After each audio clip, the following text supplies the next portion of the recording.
Jody here with CHAUVET, and we're sitting with DJ Mikey Mike of Direct Sound. Welcome. Hey, hey, hey.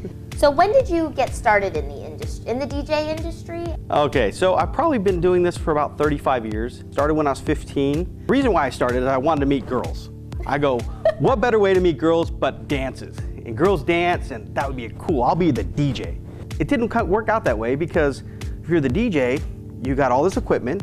You're busy. You gotta pack it. Yeah, I'm busy. I'm working the show. I can't dance because I gotta play the next song. Entertain 'em. And then after the dance, I gotta unload all this stuff and put it back in my car and take it home. But I made money.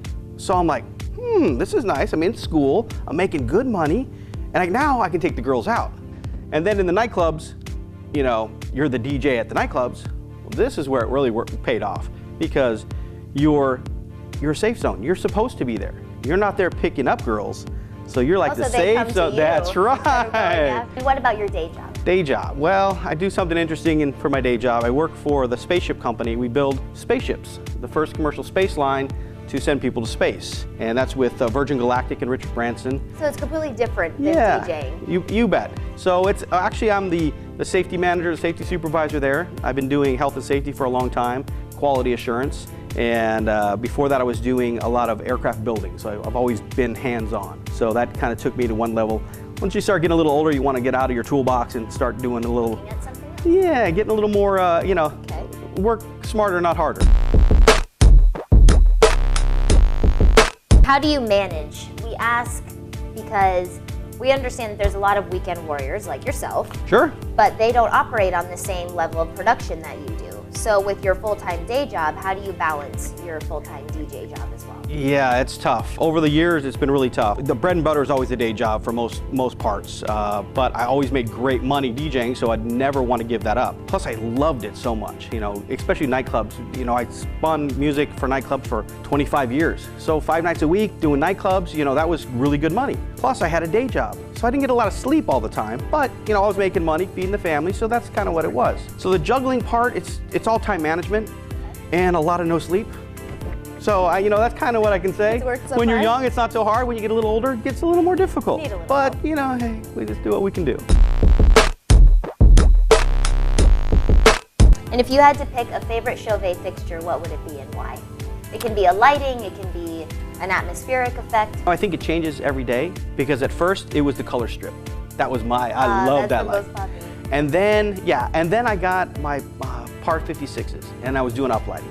And then I was in love with those. And now it's, the Nimbus is probably my favorite right now, but it's, it changes from day to day. So other than adding lighting to a DJ setup, what are other things that DJs can add that will help increase their bottom line? You know, I think what's really impacted my business is low-lying fog effects. And it's so dramatic and it's so beautiful, and the Nimbus is a real hit with that. You can bring, and you can also do that, matter of fact, this last weekend, I just did low-lying fog event only and made really good money doing it. I was able to just take my low-lying fogger to an event and make it amazing. For like a first dance, a bride and groom dance? Yeah, well see, that's the thing. People think it's just for a first dance. Well, why don't you use a Nimbus for a grand entrance? Put it behind the group when they're coming in the door, bang! Because their first dance is going to be a little bit later down the road. So now I just made this dramatic entrance. Now people are going to remember that. It's going to be a wow moment. The photographer's going to get pictures. You just sold another portion of that. You just made a little bit more money.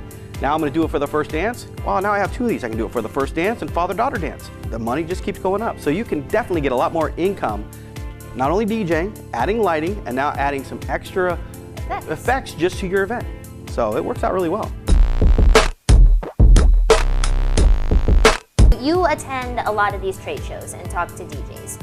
What are you finding is the average going rate, whether it's just 4-hour audio or versus 4-hour audio and lighting? Is there much of a price difference? Yeah, the price ranges, you know, basically from those cheap DJs you might see on Craigslist from, you know, $100 for a night to, you know, $300, whatever. You know, if you're a professional and you have decent gear, and depending on the length you've been in business, I'm saying anywhere from, you know, $500 to $1,500 for a normal DJ. You know, guys get more than that, some guys get less, but you know, that's kind of ballpark. So for an average 4 or 5 hour gig, $1,000. You can DJ for a weekend, and over the course of a year, you'll make a 6-figure salary.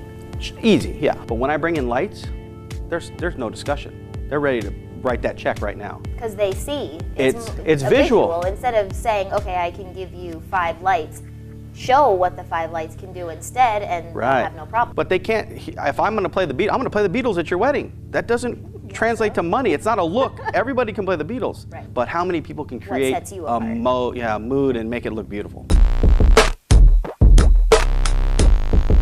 If viewers wanted to find you and check out your sites and see some photos of events that you've done, where can they find you? Well, you can check out my Facebook page, or you can go to directsound.com is a good spot to look, or my YouTube channel at Direct Sound. There's all kinds of great videos, tutorial videos, and some lighting videos for beginning DJs to more advanced. I definitely don't consider myself an expert because I'm always learning, but yeah, there's a lot of tools there to use to help yourself learn. And for your tutorial videos, what products do you touch on? I touch on everything, from case building to lighting to sound, you name it, it's all there. There's a variety of manufacturers there. Help everyone. Yeah, it's a great tool to use. Great tool to use. Doing it from scratch.